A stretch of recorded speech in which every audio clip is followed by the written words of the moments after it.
students, you have gained a very good knowledge of certain concepts like marine animals regulate the interaction of fresh water and salt water in their bodies, the role of temperature between the surface and the ocean floor,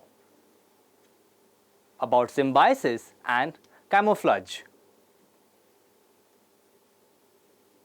You also understood the adaptation of marine animals to a variety of conditions and habits. A special focus was given on the three zones: bathyal zone, abyssal zone, and euphotic zone based on the light penetration. So, let's peep into freshwater ecosystem and what special things we can find there based on these learning objectives. Learning objectives.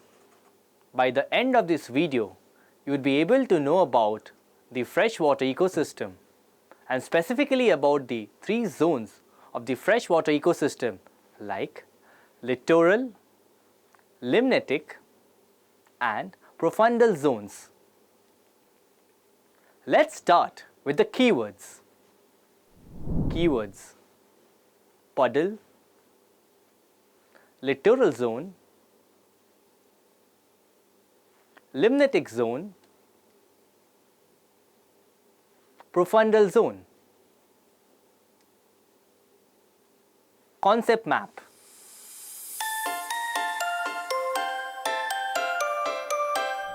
Freshwater ecosystems.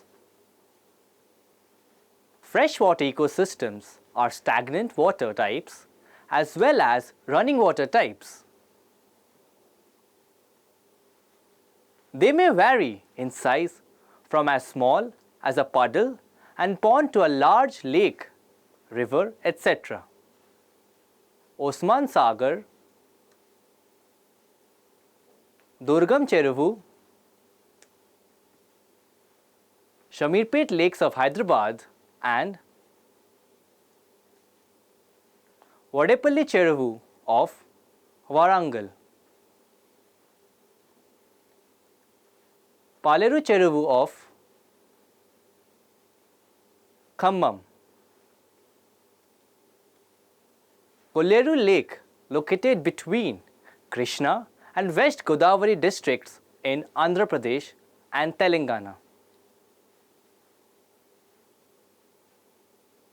Just like marine ecosystems, to study environmental conditions in lakes, some zones are marked based on the availability of light or light penetration. Different kinds of organisms are found in the zones like littoral zone,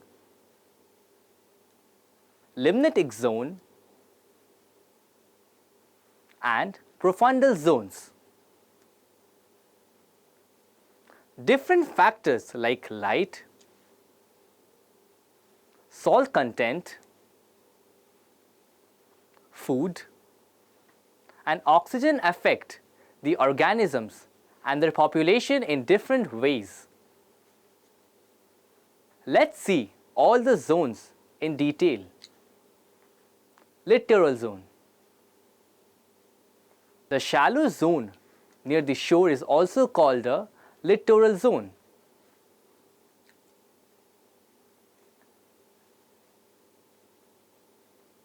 The water near the shore is usually muddy or turbid. This topmost and warmest zone at the edge of a water body is home to snails, clams,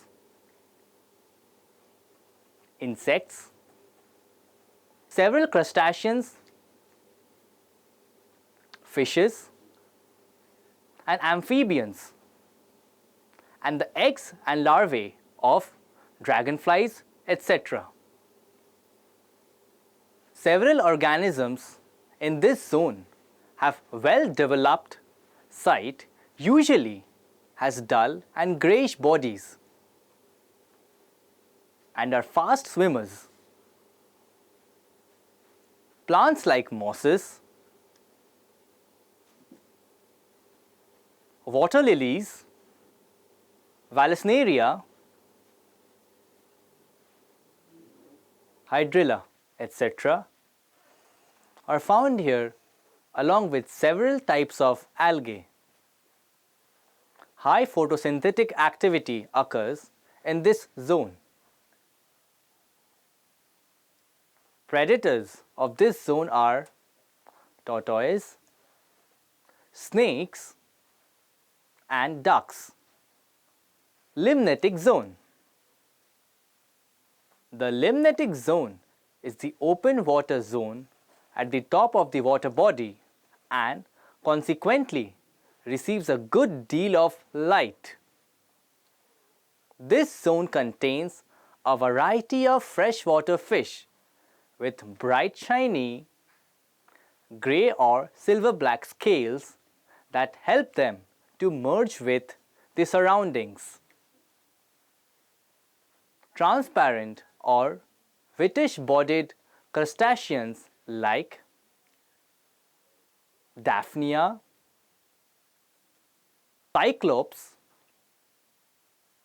small shrimps are also found in this zone. There are different types of floating plants like water hyacinth, Wolffia, Pistia, along with a variety of algae. Photosynthetic activity is highest.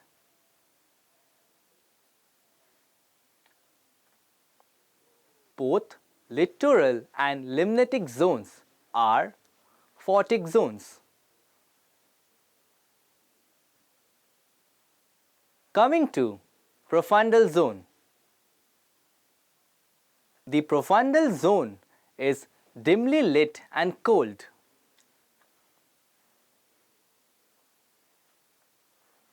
Mostly heterotrophs, saprophytes, animals that eat dead organisms are found in this region. Most of the animals, the so-called bottom dwellers, that live here are mostly scavengers and predators. For example, crustaceans, crabs, fishes like eels and Glossogobius, Isicadondu, snails, turtles, etc. They adapt themselves by feeding on dead animals that settle down. Many kinds of bacteria, detritus, thrive here that help in decomposing the dead organisms. Mud of the bottom floor, tiny particles of dead and decaying matter of plants and animal bodies make the water very turbid. Hence, the bottom dwellers rely mostly on smell and auditory related to hearing senses rather than vision to acquire their food. The surface layers in the lake ecosystem gets heated while the deeper layers remain cool during daytime. Often some organisms migrate to deeper layers during the day and reach the surface layers during night time when it cools down. Other organisms found are like mammals, like badgers, otters, live near water and are capable of swimming to catch their main food source, particularly fish. Amphibians and reptiles like toads, frogs, alligators, crocodiles, salamanders start life underwater as eggs and tadpoles and then move to the ground as adults. Insects such as gators, water beetles, mosquitoes, and dragonflies can skim over the surface of ponds,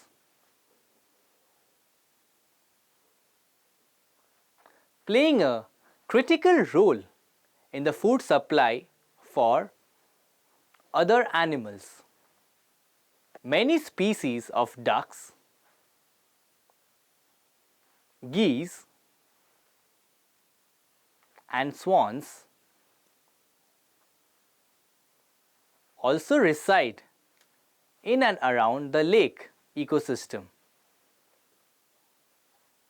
feeding on a number of different items including fish. Think how webbed feet help duck. Why do cranes have long legs and long beaks?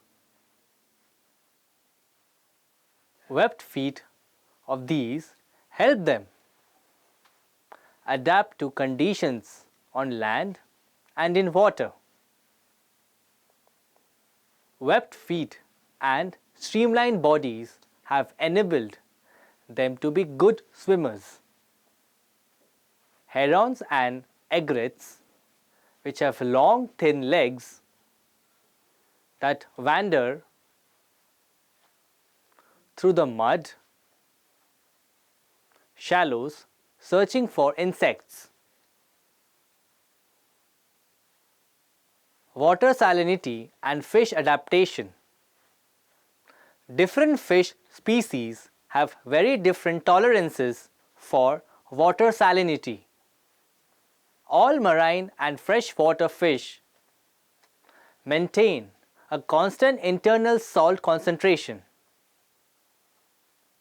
which is midway between that of freshwater and seawater. Several marine species have a lower internal salt concentration than that of the water they swim in, so they tend to dehydrate as water is lost by osmosis. To compensate, they drink large amounts of water and excrete the salts both via their kidneys and through highly specialized cells in the gills. In contrast, freshwater fish have a higher internal salt content than their medium, and they tend to float because osmosis leads to excess water entering the body